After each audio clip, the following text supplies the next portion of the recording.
Yo, what's up? Good morning, morning, morning, morning, morning, morning, morning, morning, morning, morning, morning, morning, morning, morning, morning. Good morning, guys! Today is February 20 ulit, guys. Meron tayong bagong breeder, guys. Pinagsasama na natin yung ating male na kinuha dun sa terrace, guys. Yan, oh.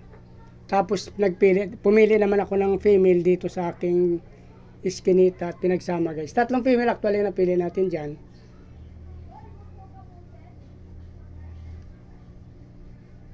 Tatlong female, tsaka yung dalawang male na galing sa terrace.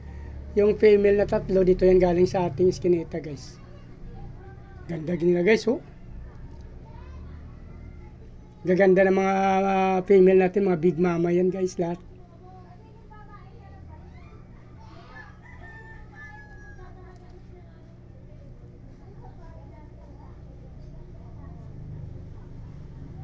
Feeder, sana ikukurse ko sana sa feeder. Nagka-problem yung feeder natin, maliliit pa. So, alangan sila dito sa ating female na napakalalaki na, guys. Malalaki na yung ating female dyan. So, wala tayong feeder na malaki. Yan na lang sinama natin. Galing adult na rin kasi yung ating mga male na yan, guys, galing sa taas. Yan, guys. Comment, guys, kung ano masabi nyo sa aking bagong breeder. Mga hybrid lang to, guys.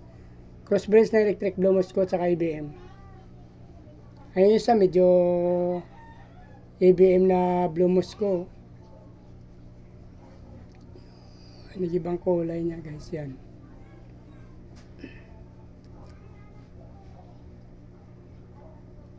Nagdagdag tayo dito, guys, para dumami ng ating mga fry. Actually, marami naman na tayong breeder, pero nagustuhan ko kasi sila, guys. Yung ating male, sobrang dami kasi doon.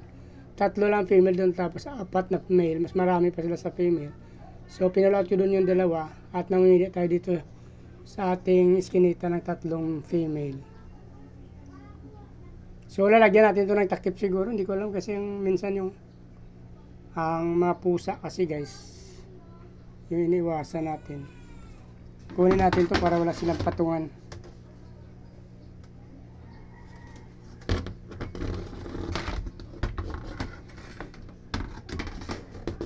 Hindi ko alam kung paano ko sila takpan kasi, guys. Baka ganito na.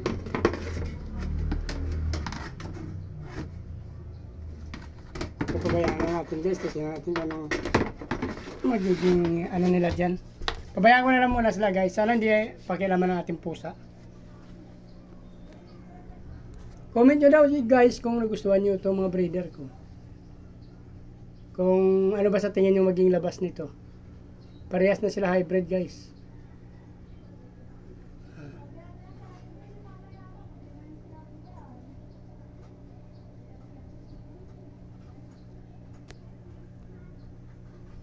Papakita ko na rin sa inyo, guys, yung ano natin. Yung ating fry na nakuha doon sa taas, guys. Ito, guys. Bibitawan na natin sila, guys. Mayroon tayo dyan breeding tub. Gawin natin itong grow out nila. Sila lang ilalagay natin dito. Nasa 35 plus sila.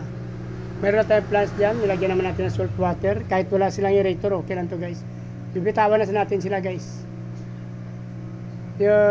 Magparami kayo, magpakalaki kayo. Bumili tayo kanina ito ng dalawa, guys, na maliit. Kasi para hindi na tayo maghalo-halo doon ng ating mga fry. Since para kahit maliit lang, malagyan natin ng 30 to 40 above na fry. Okay na to sila. Dito na natin sila palakihin para hindi naman masyadong overcrowded doon sa ating mga grow out. Since marami na kasi mga grow out natin, pero halos lahat puno na. Marami na sila, umbaga, guys. So, dito na natin sila, guys, nakaseparate. Nasa 35 plus to 40 to, guys.